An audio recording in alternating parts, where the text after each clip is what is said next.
நேரு இளைஞர் மைய மைபாரத் இயக்கம் சார்பில் மாவட்ட அளவிலான இளையோர் திருவிழா திருப்பத்தூரில் நடைபெற்றது. இது குறித்த ஒரு செய்தி தொகுப்பை தற்போது காணலாம்.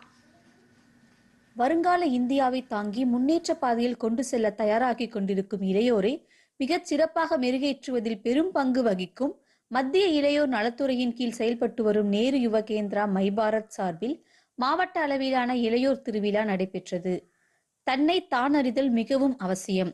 ஒவ்வொருவருக்குள்ளும் உள்ள தனித்திறமைகளை கண்டறிந்து அதை வெளிக்கொணர முயற்சி செய்ய வேண்டும். கல்வியை கற்பதோடு அல்லாமல் தனித்திறமைகளை வளர்த்து கொள்ள வேண்டும். அதுவே ஒவ்வொருவரையும் வாழ்வில் முன்னேற்றம் அடைய செய்யும் என்பதை இளையோர் மத்தியில், குறிப்பாக கிராமப்புற இளைஞர்கள் மத்தியில் விழிப்புணர்வை ஏற்படுத்தும் வகையில் திருப்பத்தூர் அரசு கலை மற்றும் அறிவியல் கல்லூரியில் நடைபெற்ற மாவட்ட அளவிலான இப்போட்டிகளில் ஏராளமான மாணவ மாணவியர்கள் ஆர்வமுடன் பங்கேற்றனர். இந்திய கலாச்சாரம், பண்பாடு, அரசியலில் இளைஞர்கள், வளர்ச்சியடைந்த பாரதம் உள்ளிட்ட பல்வேறு தலைப்புகளில் ஓவிய போட்டி, கவிதை எழுதுதல், புகைப்படம் எடுத்தல், பேச்சு போட்டி, நடன போட்டி, அறிவியல் செய்முறை விளக்க கண்காட்சி உள்ளிட்ட பல்வேறு போட்டிகளில் திருப்பத்தூர் மாவட்டத்தை சேர்ந்த பல்வேறு பள்ளி மற்றும் கல்லூரி மாணவ மாணவியர்கள் பங்கேற்றனர். தங்களின் தனித்திறமைகளை வெளிப்படுத்த ஒரு நல்வாய்ப்பினை நேரு யுவகேந்திரா அமைத்து கொடுத்ததாக மாணவர்கள் தெரிவித்தனர்.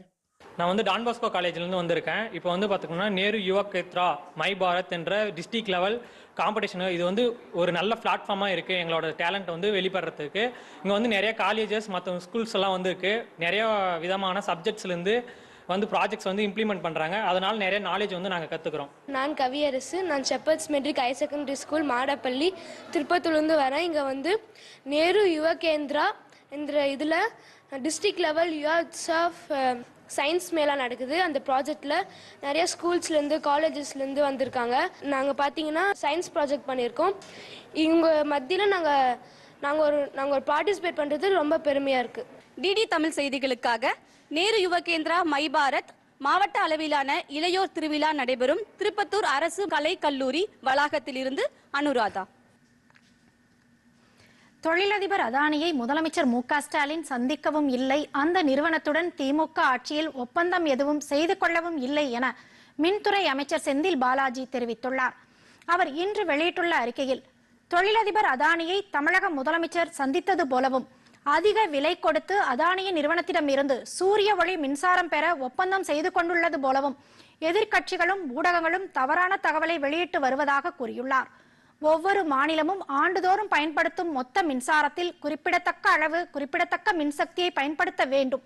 தவறினால் அபராதம் செலுத்த நேரிடும் என மத்திய அரசு தெரிவித்திருப்பதாக அவர் கூறியுள்ளார். இதன் அடிப்படையில் 2020, 2021 மற்றும் 2023 ஆகிய ஆண்டுகளில் 2000 மெகாவாட் சூரிய ஒளி மின்சாரத்தை கொள்முதல் செய்ய தமிழ்நாடு மின்சார வாரியம் மத்திய அரசின் சோலார் எனர்ஜி கார்ப்பரேஷன் ஆஃப் இந்தியாவுடன் தான் ஒப்பந்தம் செய்துள்ளதே தவிர எந்த ஒரு தனியார் நிறுவனத்துடனும் ஒப்பந்தம் செய்யப்படவில்லை என குறிப்பிட்டுள்ளார். தமிழ்நாட்டில் திமுக ஆட்சி அமைத்த பிறகு எந்த தனியார் நிறுவனத்துடனும் மின்சார வாரியம் நேரடியாக எந்தவிதமான ஒப்பந்தமும் செய்து கொள்ளவில்லை என்றும் அவர் கூறியுள்ளார்.